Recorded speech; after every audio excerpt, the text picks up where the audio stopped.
As promised, here it is.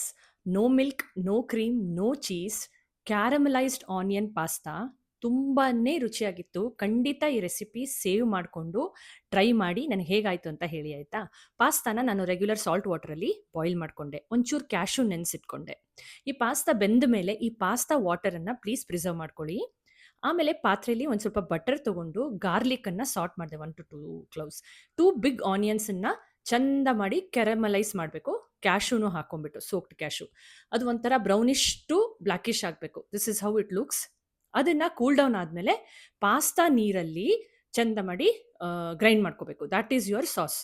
ಅದೇ ಪ್ಯಾನಲ್ಲಿ ಮತ್ತೆ ಒಂಚೂರು ಗಾರ್ಲಿಕ್ಕು ಬಟರ್ ಹಾಕೊಂಡೆ. ವೆಜಿಟೇಬಲ್ ಆಫ್ ಯುವರ್ ಚಾಯ್ಸ್, ನಾನು ಕಾರ್ನು, ಕ್ಯಾರೆಟು ಎಲ್ಲ ಹಾಕಿದ್ದೀನಿ. Any vegetable of your choice.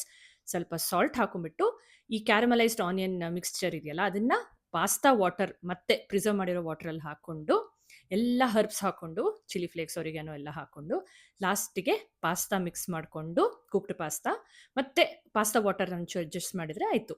Yummy ಆಗಿರೋ ಪಾಸ್ತಾ ರೆಡಿ.